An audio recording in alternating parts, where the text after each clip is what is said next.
ஸ்ரீலங்கா புலனாய்வு பிரிவின் கொலைக்குழுவான Tripoli platoon பற்றிய சில அதிர்ச்சி தரும் தகவல்கள். ஈஸ்டர் குண்டு தாக்குதலின் முக்கிய ஆதாரங்கள் எப்படி அழிக்கப்பட்டன என்ற இரத்தத்தை உறைய வைக்கும் உண்மைகள். ஸ்ரீலங்கா புலனாய்வு பிரிவின் அங்கமாக செயற்பட்ட முஸ்லிம் படைப்பிரிவின் உறுப்பினர்கள் துரத்தி துரத்தி வேட்டையாடப்பட்ட மர்மங்கள். இதுவரை வெளிவராத ரகசியங்களை தேடிய ஒரு பயணம்தான் இந்த உண்மையின் தரிசனம் நிகழ்ச்சி.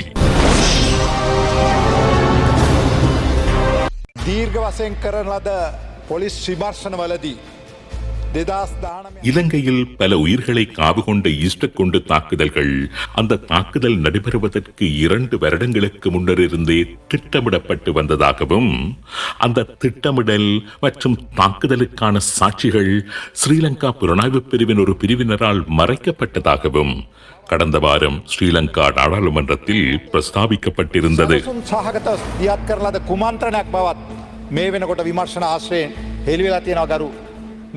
ஈஸ்டர் குண்டு தாக்குதல் தொடர்பான தகவல்கள் தெரிந்த சாட்சிகளை ஸ்ரீலங்கா புலனாய்வு பிரிவின் ஒரு பகுதியினர் திட்டமிட்டு மறைத்திருந்ததாக ஆனந்த விஜயபால ஸ்ரீலங்கா நாடாளுமன்றத்தில் குற்றம் சுமத்தி இருந்தார்.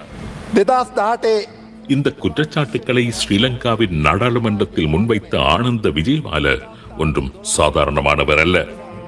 ஸ்ரீலங்கா அரசாங்கத்தின் பொதுமக்கள் பாதுகாப்புத்துறை அமைச்சர்.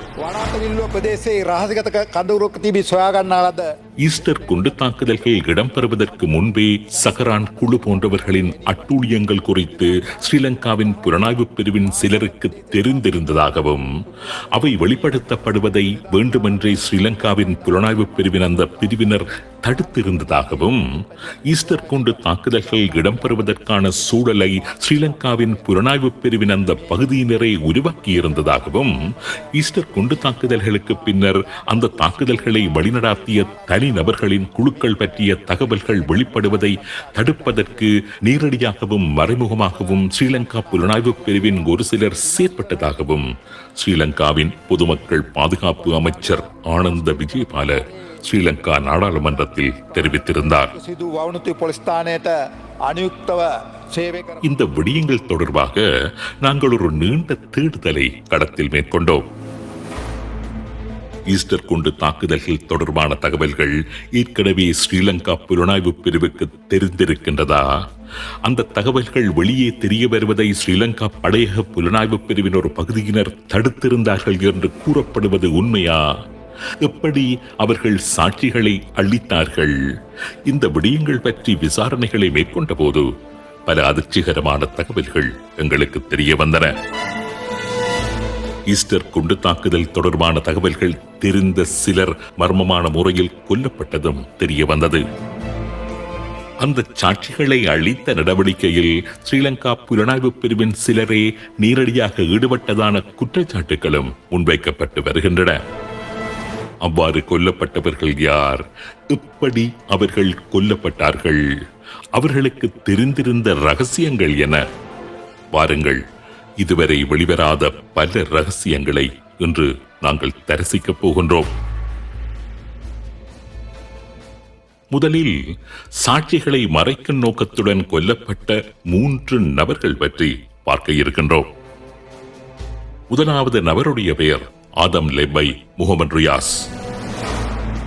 2007ஆம் ஆண்டு காலப்பகுதியில் மட்டக்களப்பு காத்தான்குடியில் முஸ்லிம் படைப்பிரிவு என்ற பேரடையாளத்தில் ஸ்ரீலங்கா புலனாய்வு பிரிவினரால் இயக்கப்பட்டு வந்த 18 பேர் கொண்ட ஒரு குழுவின் உறுப்பினர். இவருடன் இவருடைய சகோதரரான ஆதம் லெப்பை முகமது ரமீஸ் என்பவரும் இந்த குழுவில் செயற்பட்டு வந்தார். இப்பொழுது நீங்கள் திரையில் பார்க்கின்ற பட்டியலில் இருப்பவர்கள்தான் 2007ஆம் ஆண்டு காலப்பகுதியில் மட்டக்களப்பு காத்தான்குடி பகுதியில் செயற்பட்டு வந்த முஸ்லிம் படைப்பிரிவு உறுப்பினர்கள்.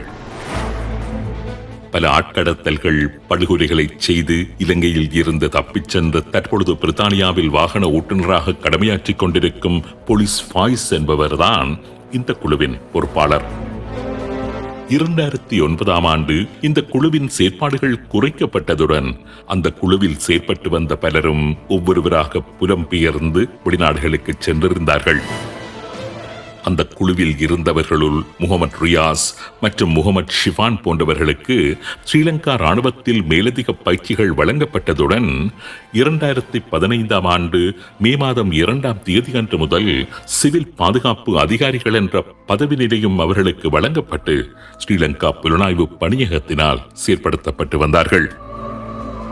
அந்த காலகட்டத்தில் தான் ஈஸ்டர் குண்டு தாக்குதலின் பிரதான சூத்திரதாரியான சஹரான் காத்தான்குடியை மையப்படுத்தி இஸ்லாமிய அடிப்படைவாத சிந்தனையையும் இஸ்லாமிய ஷரியா சட்டத்தை முழு நாட்டிலும் நடைமுறைப்படுத்த வேண்டும் என்ற அடிப்படையிலும் தீவிரமான பிரச்சாரத்தை மேற்கொண்டு வந்திருந்தார். சஹரானுடன் நெருங்கி பழகி அவர் சம்பந்தமான தகவல்களை திரட்டும் பணி இவர்கள் இருவருக்கும் வழங்கப்பட்டது. முகமது ரியாஸ் மற்றும் முகமது ஷிஃபான் இவர்கள் இருவரில் ஷிஃபான் சஹரானின் கோட்பாடுகளுக்கு உள்வாங்கப்பட்டு செயற்பட ஆரம்பிக்க ரியாஸ் ஸ்ரீலங்கா புலனாய்வு பிரிவின் தலைமைக்கு சஹரான் குழுவின் செயற்பாடுகள் பற்றிய தகவல்களை வழங்கிக் கொண்டிருந்தார்.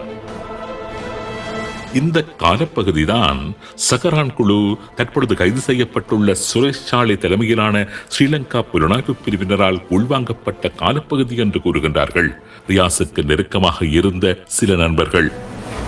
ஸ்ரீலங்கா புலனாய்வு பிரிவின் ஒரு பகுதியினருக்கும் சஹரான் குழுவினருக்கும் இடையில் ஏற்பட்டிருந்த தொடர்புகள் பற்றிய ரகசியம் ரியாஸுக்கு தெரிய வந்ததால் தான் அவர் கொல்லப்பட்டதாக அவரது சகோதரர் சந்தேகம் எழுப்புகின்றார்.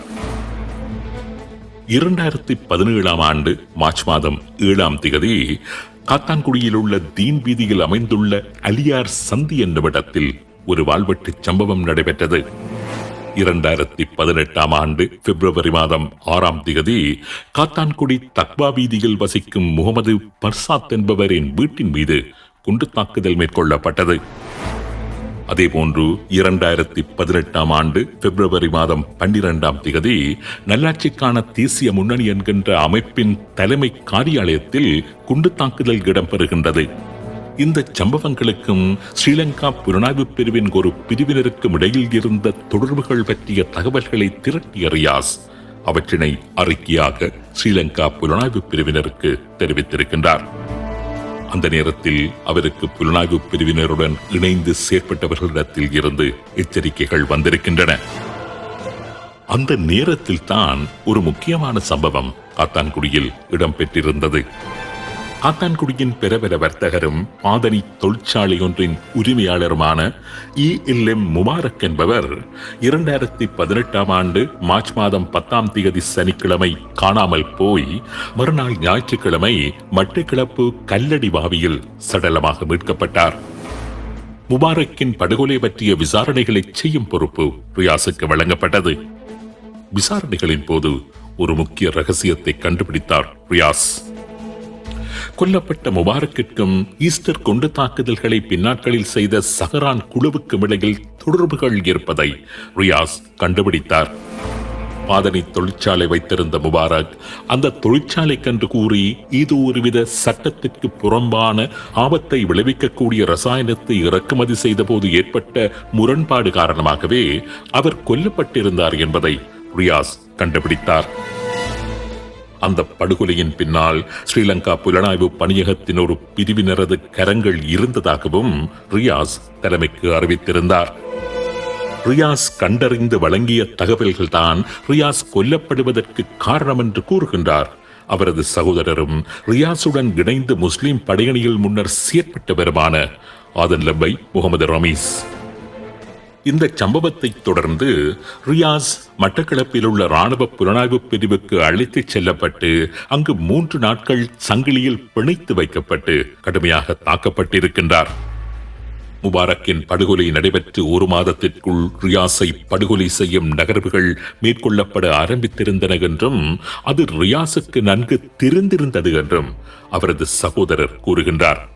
அது பற்றி ரியாஸ் தனக்கு ஏற்கனவே கூறியிருந்ததாகவும் அவரது சகோதரர் கூறுகின்றார்.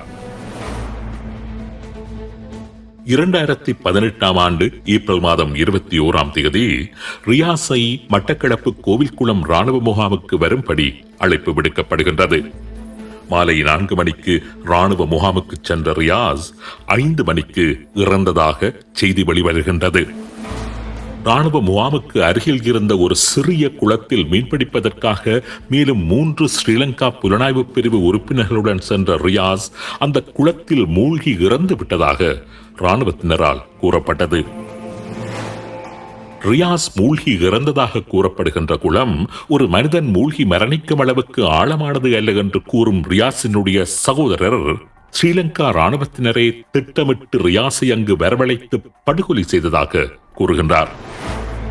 சஹரான் குழுவின் திட்டங்களை புலனாய்வு செய்து அது பற்றிய தகவல்களை, குறிப்பாக சஹரான் குழுவுக்கும் ஸ்ரீலங்கா ராணுவ புலனாய்வு பிரிவின் ஒரு பிரிவினருக்கும் இடையே இருந்த தொடர்புகளை அறிக்கையிட்டதாலேயே தனது சகோதரர் படுகொலை செய்யப்பட்டதாகவும், அந்த நேரத்தில் மட்டக்களப்பு புலனாய்வு பிரிவு பொறுப்பாளராக இருந்த மேஜர் ரமேஷ், ரவீந்திரன் குஹன் என்ற இயற்பெயரையுடைய குசைன் மற்றும் சுஜித் போன்றவர்களே தனது சகோதரனை படுகொலை செய்தார்கள் என்றும், ரியாஸினுடைய சகோதரரும் ரியாஸுடன் இணைந்து முஸ்லிம் படையணியில் முன்னர் செயற்பட்டவருமான ஆதன் லிபை முகமது ரமீஸ் ஸ்ரீலங்கா ஜனாதிபதியிடம் முறைப்பாடு செய்துள்ளார். அந்த முறைப்பாட்டை அவர் குற்றப்புலனாய்வு திணைக்களத்தின் பணிப்பாளருக்கும், பொலிஸ்மா அதிபருக்கும், பயங்கரவாத குற்ற தடுப்பு பிரிவினருக்கும், கொழும்பில் உள்ள மனித உரிமைகள் ஆணைக்குழுவுக்கும் தெரிவித்துள்ளார்.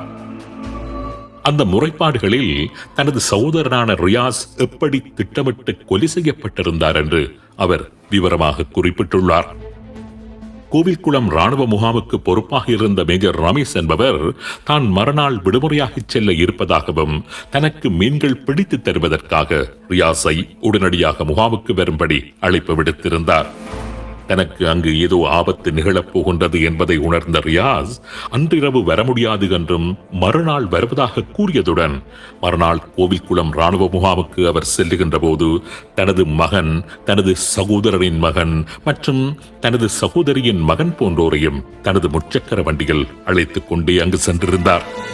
பிள்ளைகளை முகாமில் விட்டுவிட்டு ரியாஸை மாத்திரம் மீன்பிடிப்பதற்காக என்று கூறி புலனாய்வு பிரிவு உத்தியோகஸ்தரான சுஜித் என்பவர் அழைத்துச் சென்றதாகவும், அங்கு வைத்தே அவரது மரணம் இடம்பெற்றதாகவும் ரியாஸின் சகோதரர் ஜனாதிபதிக்கு மேற்கொண்ட முறைப்பாட்டில் தெரிவித்திருக்கின்றார். அது மாத்திரமல்ல, கோவில்குளம் முகாமில் வைத்து இறந்த ரியாஸின் உடலை அந்த முகாமில் இருந்த ராணுவ வீரர்கள் யாரும் ஏற்றிச் செல்லவில்லை என்பதுடன், அவருடன் சென்ற அவரது பிள்ளைகளே ரியாஸின் உடலை முச்சக்கர வாகனத்தில் ஏற்றிக்கொண்டு பாலமுனை வைத்தியசாலைக்கு சென்றதாகவும் அவர் தனது முறைப்பாட்டில் தெரிவித்திருக்கின்றார். உண்மையிலேயே இது ஒரு அச்சம் தருகின்ற கொலை, சாட்சிகளை மறைக்கின்ற ஒரு தந்திரோபாயம்.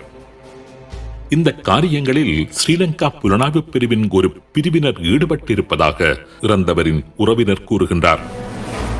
தனது சந்தேகத்தையும் குற்றச்சாட்டையும் அவர் ஸ்ரீலங்காவின் ஜனாதிபதிக்கும் மற்றைய முக்கியஸ்தர்களுக்கும் கையளித்தும் இருக்கின்றார்.